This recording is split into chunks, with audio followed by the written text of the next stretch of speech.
Hello friends, I am Anmol. Friends, इस video में हम बात कर रहे हैं सीयूटी यूजी 2022 के हिंदी का पेपर। यानी कि अगर आप सीयूटी की तैयारी कर रहे हैं, यानी कि सेंट्रल यूनिवर्सिटी या स्टेट यूनिवर्सिटी में एडमिशन लेना चाहते हैं, तो आपके लिए बहुत सारे कोर्सेज हैं जिनमें कि लैंग्वेज कंपलसरी है। और यहाँ पर हम लैंग्वेज यानी हिंदी का पेपर देख रहे हैं कि 2022 में हिंदी का पेपर कैसा आया हुआ था। क्योंकि पास्ट ईयर पेपर देखने के ये फ़ायदे होते हैं, हमें पेपर पैटर्न का पता चलता है, हमें पेपर के जो क्वेश्चन पूछे गए थे तो क्वेश्चन का लेवल क्या था, किस टाइप के क्वेश्चन पूछे गए थे, किन टॉपिक से क्वेश्चन पूछे गए थे, यह सब जानकारी हमें पेपर से मिल जाती है। और कई क्वेश्चन होते हैं जो कि बार बार रिपीट होते हैं, तो आप देख पाएंगे कितने सारे क्वेश्चन हैं जो कि रिपीट होते हैं, तो आप देख पाएंगे। चैनल पर नए हैं तो चैनल को सब्सक्राइब करना बिल्कुल ना भूलें। अगर आप बेस्ट बुक देखना चाहते हैं तो बेस्ट बुक है तैयारी के लिए सीयूटी के लिए सक्सेस मंत्र बुक, जो कि अवेलेबल है आपको फ्लिपकार्ट पे एंड आपकी आसपास की स्टेशनरी पे। वीडियो के कमेंट बॉक्स में भी आपको लिंक मिल जाएगी जहां से आप इसे परचेस कर पाएंगे और रिव्यू आप देख पाएंगे। इसके साथ साथ अब हम बात करें कि ये जो पास्ट ईयर पेपर है इसमें किस टाइप के क्वेश्चन है, तो ये अनसॉल्व पेपर है, आपको इसको खुद सॉल्व करना होगा। तो हम लोग स्टार्ट करते हैं। बाकी आप जिस भी यूनिवर्सिटी की तैयारी कर रहे हैं, जिस कोर्स में एडमिशन लेना चाहते हैं, तो हमें कमेंट करके कमेंट बॉक्स में ज़रूर बताएं। तो फ्रेंड्स, हम स्टार्ट करते हैं।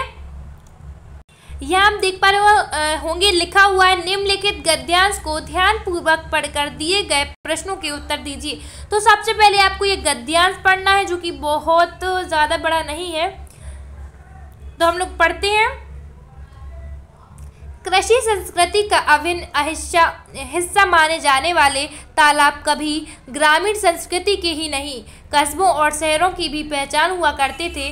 भारत का कोई ऐसा गांव, कस्बा और शहर नहीं जहां बड़ी तादाद में तालाब ना हो। खासकर रजवाड़ों के वक्त तालाब राज्य की खेती किसानी के ही नहीं, प्यास बुझाने के सबसे बेहतर जल स्रोत रूप में मौजूद थे। अगर आज़ादी के बाद नए विकास के मॉडल अपनाए जाने के बाद तो तालाब के प्रति लोगों में इनके इस्तेमाल और संरक्षण की परंपरा समाप्त होने लगी है। पिछले सालों में देश के लाखों तालाब सूख गए हैं या उन पर अतिक्रमण करके उनका नामो निशान ही मिटा दिया गया है। जो तालाब कृषि, बागवानी, जीवन संस्कारों और पर्यावरण को महफूज रखने के आधार बने हुए थे, उनके प्रति लोगों में उपेक्षा की एक ऐसी नकारात्मक प्रवृत्ति पैदा हुई है कि देखते अपना अस्तित्व खो बैठे हैं। ब्रिटिश काल में अंग्रेजों ने राजस्व बढ़ाने की मंशा से तालाबों के प्रति एक अलग ही ढंग अपनाया। उन्होंने गांव से अधिक राजस्व इकट्ठा करने की मंशा से तालाबों को अपने हाथ में ले लिया। इससे गाँव, कस्बों और शहर में तालाब संस्कृति को संरक्षित करने की परंपरा धीरे धीरे समाप्त होने लगी। इसका असर दूरगामी हुआ। अंग्रेजों के जाने के बाद लोगों में तालाबों की देखरेख करने का कर्तव्यबोध खत्म हो गया। यही वजह है कि आज़ादी के बाद तालाबों के प्रति लोगों में उपेक्षा और नकारात्मक भावना दिखाई देने लगी है, जो आज भी दिखती है। भारत में 2-4 शताब्दी पहले ग्रामीण इलाकों में तालाब विकास और रोजमर्रा की ज़रूरत के अहम हिस्सा हुआ करते थे। गांव, कस्बों का हर आदमी तालाब के सहारे अपना पानी संबंधी रोजमर्रा की ज़रूरतें पूरी कर लेता था। मगर वक्त के साथ विकास के नए मॉडल ने तालाब अपना अस्तित्व खोते चले गए हैं। आंकड़ों के मुताबिक 1947 में देश में कुल 24 लाख तालाब थे। तब देश की आज़ादी मौजूदा आबादी की 1/4 थी। 2017-18 में तालाबों की संख्या घटकर तकरीबन 5 लाख रह गई है। इसमें 20% बेकार पड़े, लेकिन 4,80,000 जलाशयों का इस्तेमाल किसी न किसी रूप में हो रहा है। जिन राज्यों में पानी की किल्लत सबसे ज़्यादा है, उसमें तालाब बड़ी तादाद में पाए जाते थे। आज़ादी के बाद जन सामान्य में तालाबों के संरक्षण और सुरक्षा की परंपरा समाप्त हो गई है। तालाबों को भरकर उन पर घर बनाने या खेती, बागवानी के लिए इस्तेमाल किए जाने लगे हैं। अब हालात यह हो गई है कि राजधानी दिल्ली सहित देश के ज़्यादातर राज्यों में पानी की किल्लत 12 महीनों बनी रहती है। इसका कारण जल का बर्बादी, जल का बहुत अधिक दोहन और उसका संरक्षण ना होना है। तो फ्रेंड्स ये हमने गद्यांश पढ़ लिया है। यहाँ पे आपको क्वेश्चन मिलेंगे, आपसे प्रत्येक क्वेश्चन पे आपको फिर से गद्यांश रिपीट है, तो आपको बार बार ऐसा लगेगा कि नया है, लेकिन वो नया नहीं है। आपसे 4 से 5 क्वेश्चन में आपको गद्यांश रिपीट मिलेगा, है ना। तो आपसे एक एक क्वेश्चन यहाँ पर पूछे गए हैं। तो क्वेश्चन है 2017-18 तक भारत में मौजूदा कितने प्रतिशत तालाब बेकार पड़े थे। तो यहाँ पर आपको राइट आंसर देना है। जाकि आप जैसे कि आप यहाँ पर देखेंगे तो आपको आंसर कहाँ से देना है, आपको इसी में से जो है वो देना है। तो आप जैसे इस गद्यांश में देखेंगे कि ये चीज़ कहाँ है, तो आप यहाँ पर देख पा रहे होंगे कि 2017 से 18 में तालाबों की संख्या घटकर तकरीबन 5 लाख रह गई थी। इसके बाद यहाँ पर दिया हुआ है, इसमें 20% बेकार पड़े, है ना। तो आप यहाँ पे देख पा रहे होंगे। तो इस तरह से आपको अपना राइट आंसर लगाना है। तो यानी ऑप्शन सी आपका राइट होगा। 20% कितने तालाब जो है वो बेकार पड़े हुए हैं। नेक्स्ट क्वेश्चन पर हम चलते हैं। गद्यांश जैसे कि मैंने आपको बोला वही का वही रिपीट है, तो गद्यांश वापस पढ़ने की जरूरत नहीं है अगर आपने एक बार अच्छे से पढ़ लिया। यहाँ पे आप देख पा रहे होंगे, देश के अधिकतर राज्यों में जल की कमी का मुख्य कारण है। तो यहाँ पे आपको जरूर जो है वो गद्यांश ऊपर को पढ़ के उसके ऑप्शन का आंसर देना है कि आंसर आपको ये चीज़ कहाँ मिलेगी। तो इसका अगर हम ऑप्शन देखें तो तीव्र औद्योगिक विकास एवं कारखानों की स्थापना, नगरीकरण की तीव्र गति और घरों का निर्माण, कानून का अभाव और तालाबों का अधिग्रहण, जल का अधिक दोहन और संरक्षण का अभाव। तो जैसे कि आप यहाँ पर देख पा रहे होंगे, मार्क कर दिया, यहाँ पर लास्ट में आंसर लिखा हुआ है अधिक दोहन और इसका संरक्षण ना होना।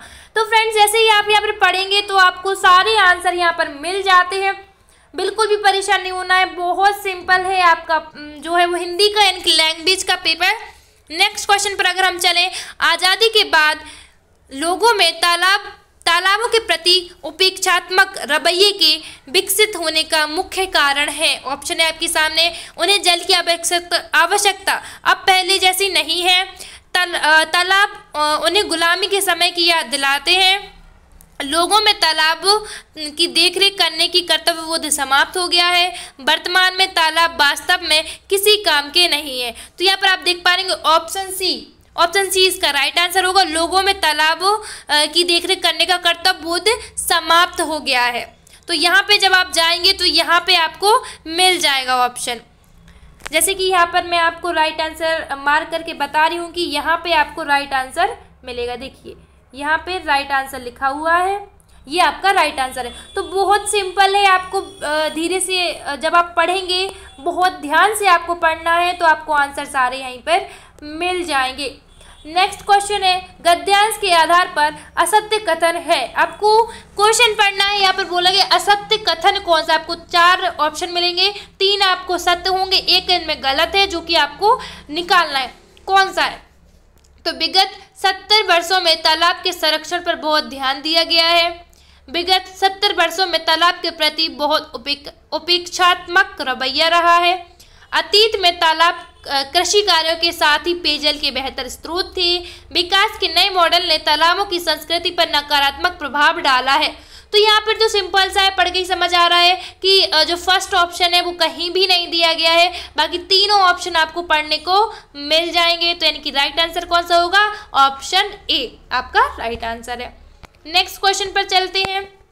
नेक्स्ट क्वेश्चन भी इसी पर ध्यान से दिया हुआ है। अंग्रेजी सरकार ने तालाबों को अपने हाथ में क्यों ले लिया। तो ऑप्शन है तालाबों के बेहतर संरक्षण के लिए, बी उनसे बेहतर राजस्व संग्रहण के लिए, सी उन पर उद्योग धंधों की स्थापना के लिए, डी कृषि का तीव्र गति से विकास करने के लिए। तो इसका राइट आंसर है, अगर हम राइट आंसर देखें इसका, तो आपका इसका राइट आंसर रहेगा ऑप्शन बी उनसे बेहतर राजस्व संग्रहण के लिए। अगर यही हम देखिए गद्यांश में कहाँ बताया गया है इसका राइट आंसर, तो यहाँ पर देख पा रहे होंगे, ब्रिटिश काल में अंग्रेजों ने राजस्व बढ़ाने की मंशा के से तालाबों के प्रति अलग ढंग अपनाया था।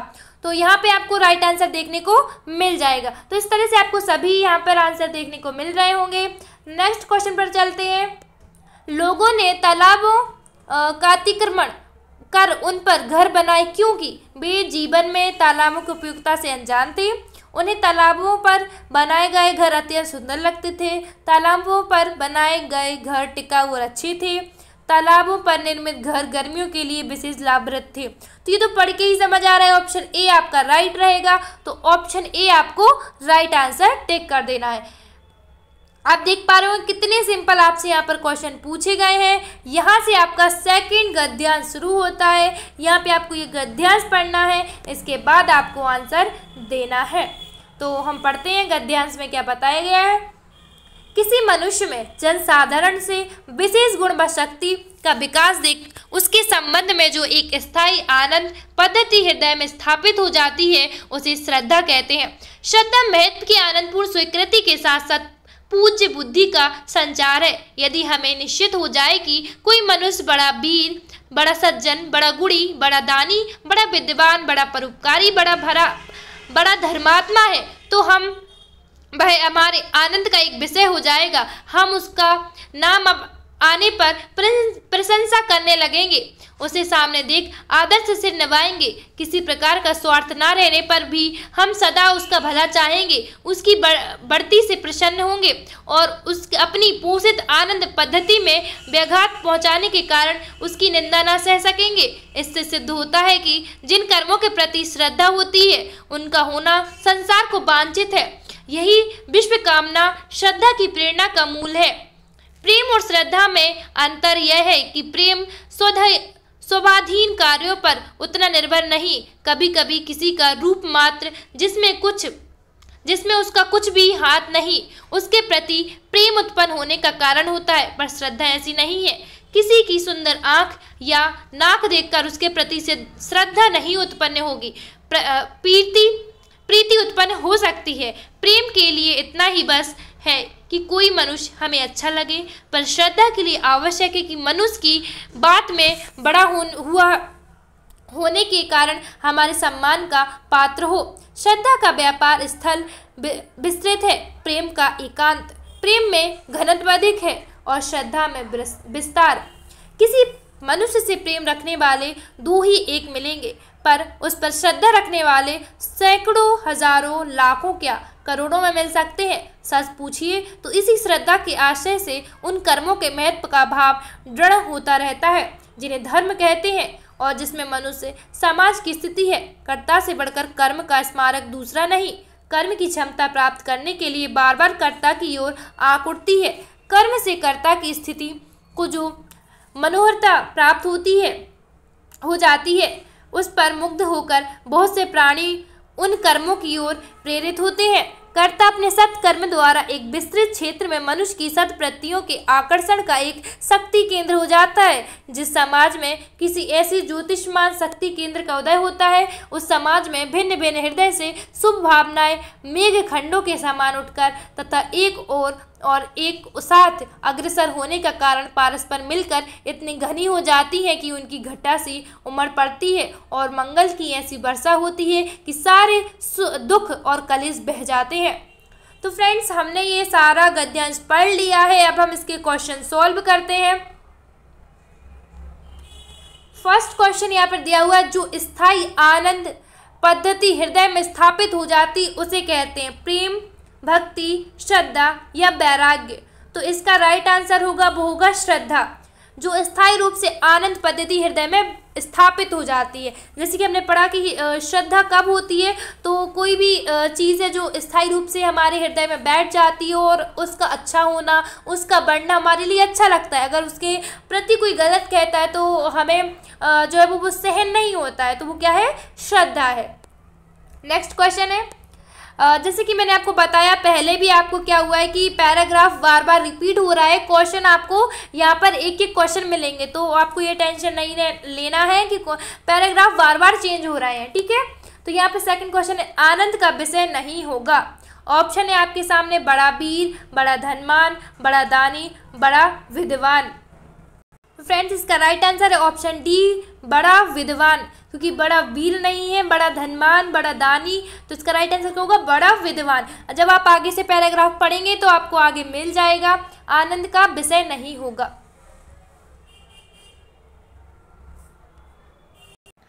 सॉरी, मैं गलत आंसर बता रही हूँ। आनंद का विषय नहीं होगा, ये आनंद का विषय है। तो इसमें आपको बताना है कि कौन सा जो है वो आनंद का विषय नहीं होगा। तो आनंद का विषय नहीं होगा, वो है बड़ा धनवान।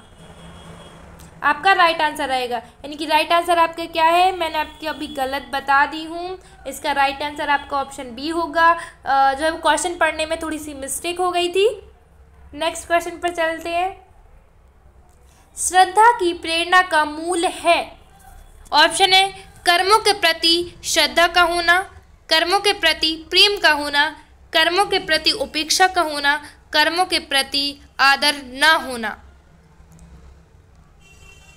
तो इसका राइट आंसर होगा ऑप्शन ए। नेक्स्ट क्वेश्चन पर चलते हैं।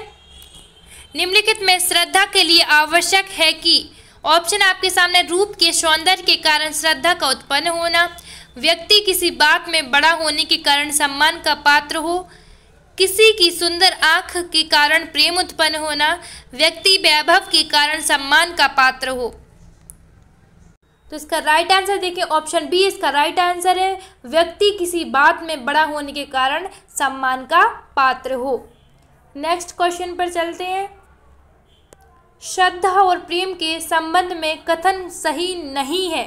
तो यहाँ पर सही नहीं है, तो क्वेश्चन को यहाँ पर समझ लेना है, क्योंकि कभी कभी क्या होता है हम गलत पढ़ लेते हैं, जैसे कि पहले पढ़ लिया था। तो सही नहीं है, नहीं को हाईलाइट हो रहा है। तो देखते हैं, हम ऑप्शन पढ़ते हैं अब आगे। श्रद्धा का व्यापार स्थल है, विस्तृत है, तो प्रेम का एकांत, ये तो सही है। प्रेम का घनत्व अधिक है, तो श्रद्धा कम में विस्तार। प्रेम एक या दो से हो सकता है, श्रद्धा लाखों करोड़ों के द्वारा हो सकती है। जहाँ प्रेम होगा वहाँ श्रद्धा भी अवश्य होगी। ऑप्शन डी यहाँ पर रॉन्ग आंसर है, क्योंकि यहाँ पे डी राइट आंसर है और ये लाइन रॉन्ग है, ठीक है। यानी कि ये लाइन जो है गलत है। श्रद्धा का व्यापार स्थल विस्तृत है, तो प्रेम का एकांत यहाँ पर दिया हुआ है। प्रेम में घनत्व अधिक है, तो श्रद्धा में विस्तार, ये भी दिया हुआ है।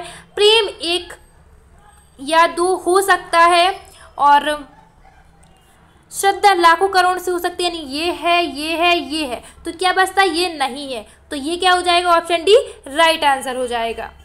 नेक्स्ट क्वेश्चन पर चलते हैं।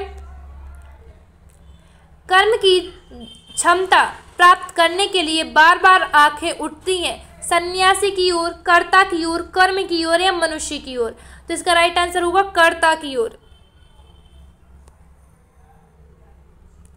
नेक्स्ट गद्यांश से यहाँ पर आगे एक और गद्यांश दिया हुआ है जिसको आपको पढ़ना है।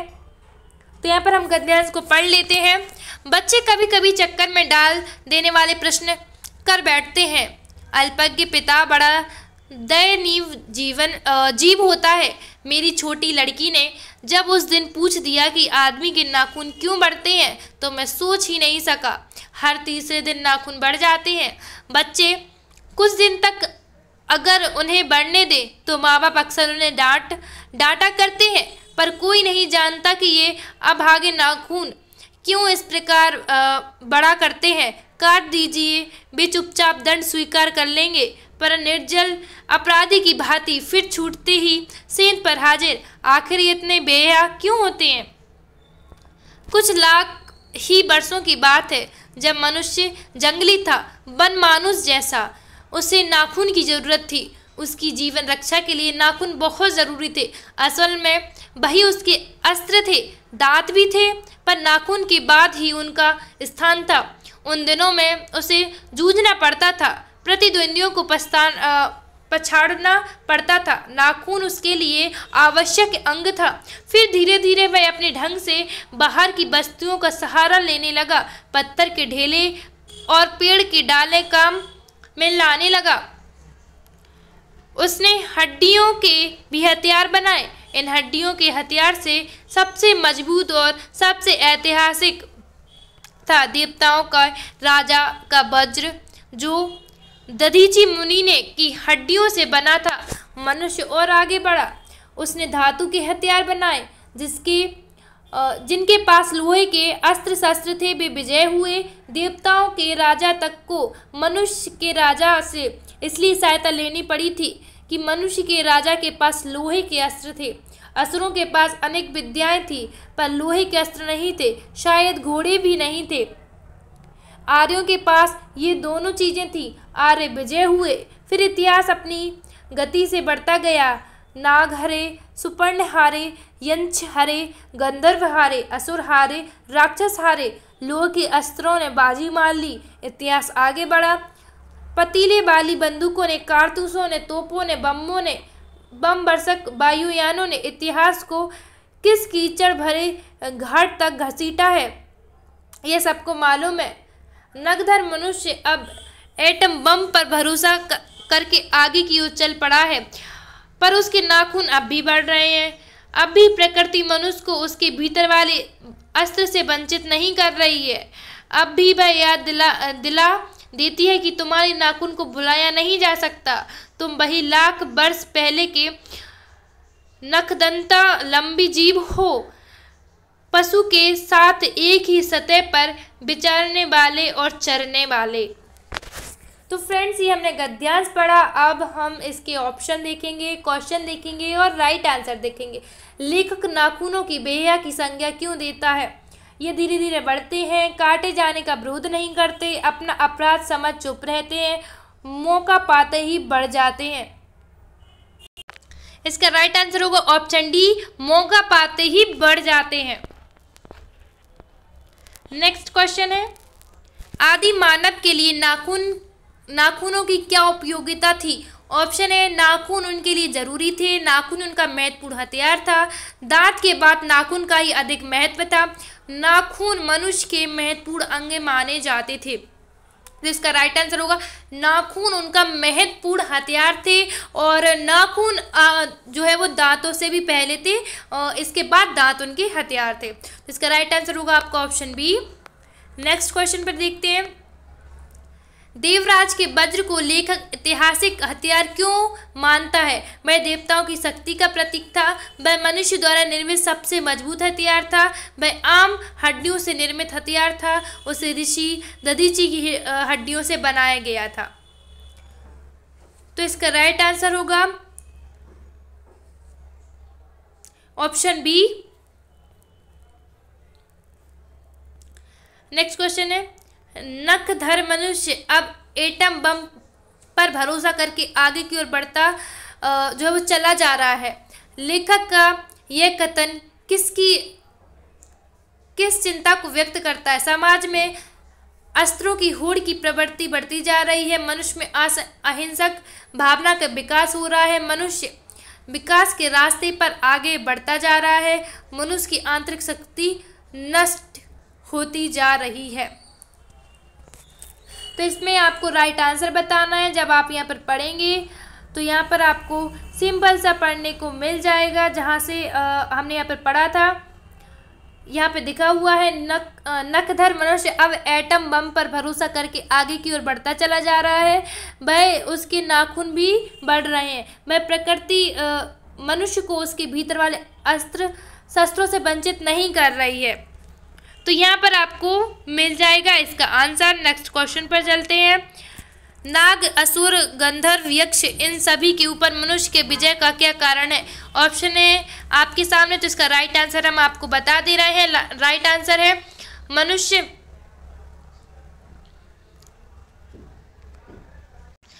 तो इसका ऑप्शन बी आपके लिए राइट रहेगा। नेक्स्ट क्वेश्चन देखते हैं, देवताओं तक को मनुष्य की सहायता की आवश्यकता क्यों पड़ी थी? ऑप्शन है आपके सामने, देवताओं की तुलना में मनुष्य अधिक प्रतिभा संपन्न थे, देवता मनुष्य की सहायता करने के लिए वचनबद्ध थे, मनुष्य तकनीकी रूप से अधिक शक्ति संपन्न थे, मनुष्य ही दानव को युद्ध में मात दे सकते थे। तो इसका राइट आंसर होगा मनुष्य तकनीकी रूप से अधिक शक्ति संपन्न थे। इसके बाद आपको सिंपल से क्वेश्चन है, यहीं तक आपके गद्यांश से आपको क्वेश्चन पढ़ना और उसका आंसर आपको बताना है। कीचड़ उछालना मुहावरे का अर्थ है आरोप लगाना, कीचड़ फेंक कर मारना, गंदगी फैलाना या कीचड़ पर कीचड़ उछालना। तो सिंपल सा इसका ऑप्शन ए राइट होगा, आरोप लगाना। नेक्स्ट है आसमान टूट पड़ना मुहावरे का अर्थ है बारिश होना, भूकंप आना, मुसीबत, भारी मुसीबत आ गिरना, छत गिरना। तो इसका राइट आंसर है ऑप्शन सी, भारी मुसीबत आना। इसके बाद है दांत खट्टे करना मुहावरे का अर्थ है, तो ऑप्शन आपके सामने पराजित करना, चकित रह जाना, जवाब देना, बुरी तरह पीटना। तो इसका राइट आंसर होगा ऑप्शन ए, पराजित करना। कलेजा ठंडा होना मुहावरे का प्रयोग निम्न वाक्यों में सटीक रूप में हुआ है। तो इसका ऑप्शन आपके सामने है, सर्दी से रमेश का कलेजा ठंडा हो गया, मैच हार जाने पर सुरेश का कलेजा ठंडा हो गया, सूरदास की झोपड़ी जलाकर भैरव का कलेजा ठंडा हो गया, कार दुर्घटना के कारण ड्राइवर का कलेजा ठंडा हो गया। तो अगर हम इसमें सटीक रूप से जो वाक्य का प्रयोग किया है वो यहाँ पर देख पा रहे हैं, तो इसका राइट होगा सूरदास की झोपड़ी जलाकर भैरव का कलेजा ठंडा हो गया। कलेजा ठंडा होना है कि शांति मिल जाना, जो कुछ करना चाहते थे वो हो गया, तो वो होता है कलेजा ठंडा होना। नेक्स्ट है, अमृत शब्द का पर्यायवाची नहीं है। तो इनमें से आपको बताना है कि अमृत जो शब्द है इसका पर्यायवाची कौन सा नहीं है। पीयूष, सुधा, अमी, बारी। तो इसका आपको राइट आंसर बताना है। नेक्स्ट क्वेश्चन है, आग शब्द का पर्यायवाची नहीं है। तो इनमें से आपको आग का बताना है कौन सा नहीं है। अग्नि, अनिल, अनल, पावक। तो इसका आग का जो है वो अनिल नहीं है, अनिल आपका राइट आंसर हो जाएगा। नदी शब्द का पर्यायवाची नहीं है। तटनी, सरिता, पांड्यो, निर्झरणी। तो इसका हो जाएगा पांड्यो। इसके बाद निम्नलिखित शब्दों में कौन सा शब्द इच्छा का पर्यायवाची नहीं है। तो स्पृहा, अभिलाषा, आमोद, आकांक्षा। तो इसका आपको राइट आंसर बताना है कि कौन सा इच्छा का पर्यायवाची नहीं है। नेक्स्ट क्वेश्चन है, अतिवृष्टि शब्द का उपयुक्त विलोम शब्द है। आपको विलोम शब्द बताना है। अतिवृष्टि, अनावृष्टि, अल्पवृष्टि, आवृष्टि और अनवृष्टि, है ना। तो इसका आपको ऑप्शन बी राइट रहेगा। पुरातन शब्द का उपयुक्त विलोम शब्द है नवीन, नया, नवतन, न्यूतन। तो आपको पुरातन का विलोम शब्द बताना है, तो इसका रहेगा नवीन। उपकार शब्द का उपयुक्त विलोम शब्द। उपकार का आपको राइट आंसर बताना। ए है अनुपकार, अपकार, निराकार, सरोकार। नेक्स्ट क्वेश्चन है, दिए गए विकल्पों में कौन सा शब्द अथ का विलोम है। सलत, पथ, उत, इति। नेक्स्ट क्वेश्चन है, वार्षिक उत्सव शब्द का सही संधि विच्छेद है। ऑप्शन आपके सामने है, वर्ष प्लस उत्सव, वर्ष प्लस एक प्लस उत्सव, वार्षिक प्लस उत्सव, वर्षा प्लस उत्सव। जो भी आपको राइट आंसर लगता है आपको कमेंट करके बताना है, क्योंकि वीडियो बहुत लंबी हो गई इसलिए मैं आपको जल्दी जल्दी क्वेश्चन पढ़ते चल रही हूँ और ऑप्शन भी आपको बता रही हूँ, तो आपको राइट आंसर कमेंट करना है। सज्जन शब्द का हिंदी सही संधि विच्छेद होगा सच धन। यहाँ पे आपको राइट आंसर बताना है। तो यहाँ पे सज प्लस जन, सन प्लस जन, सत प्लस जन और सम प्लस जन। तो इसका राइट आंसर आपको बताना है। नेक्स्ट है, जगन्नाथ शब्द का संधि विच्छेद है। जगन प्लस नाथ, जगन प्लस नाथ, जगत प्लस नाथ, जग प्लस नाथ। नेक्स्ट क्वेश्चन है, आपको संधि विक्षों का जो है विकल्पों का सही चयन करना है कि इनमें से कौन सी किसकी संधि सही है। यहाँ पे आपको जो है वो ऑप्शन दिए गए हैं कौन कौन सी सही है, तो यहाँ पे आपको सही आंसर बताना है। यहाँ पे नेक्स्ट क्वेश्चन फिर से आपका वही रहेगा, आपको सही मिलान करना है। जो यहाँ पर रचयिता है और उनकी जो रचनाएं हैं वो यहाँ पर दी गई हैं। कवितावली किसकी है, साखी किसकी है, सत्यसाई किसकी है, सूरसारावली किसकी है ना। तो सूरदास की है सूरसारावली, ऐसे आपको बताना है। सूरदास जी की है कवितावली और इस तरह से आपको यहाँ पर आपकी राइट जो भी जोड़ी होगी आपकी वो यहाँ पर आपको बताना है। नेक्स्ट है, नेक्स्ट में भी आपको जोड़ी मिलानी है। आगे आपको इनकी रचनाएं दी हुई हैं, पीछे इनके जो लेखक हैं वो लेखक हैं, जैसे कि सूर्यकांत निराला त्रिपाठी साहब, इनकी जो है वो अनामिका है ना। तो इस तरह से लहर जयशंकर प्रसाद हैं। तो आपको जिसकी भी सही लगती है आपको जोड़ी मैच करनी है। और यहाँ पर आपको एक चीज़ यहाँ पर देखने को मिल रही होगी, तो आपको क्या करना है, रचनाएं भी आपको याद करना है उनके कवि के अकॉर्डिंग। यहाँ पे भी आपको रचनाएं ही देखने को मिलेंगी, ये रचनाएं किन की हैं आपको उनसे मैच करना है। नेक्स्ट क्वेश्चन भी आपको रचनाएं ही मिलेंगी। तो इस तरह से ये हमने क्वेश्चन देखे, ये आपके क्वेश्चन है। आगे यहाँ पर क्वेश्चन चेंज हुए हैं, यहाँ से हम देख लेते हैं। यहाँ पे आपको बताना है विकल्पों को जोड़कर एक शुद्ध सार्थक वाक्य बनाइए। यहाँ पे आपको जो विकल्प दिए हुए हैं इन विकल्पों को आपको जोड़ना है कि सबसे पहले ए आएगा, फिर सी आएगा, फिर डी आएगा, मतलब ऐसे आपको जोड़ के बताना है कि सही क्या होगा। जैसे केले हाथों हाथ सारे गए बिक, तो इसको सही कैसे लगा सकते हैं आप, केले सारे केले हाथों हाथ बिक गए, है ना, सिंपल सा हो गया। अब आपको इसको ऐड करना है कि इसका राइट आंसर होगा। तो सबसे पहले क्या है, सारे यानी कि पहले सी, केले फिर यानी कि ई, हाथों हाथ यानी कि बी, फिर बिक, फिर गए यानी ई डी, यानी ये कहाँ है, ये आपको मिल रहा है ऑप्शन थर्ड में, है ना।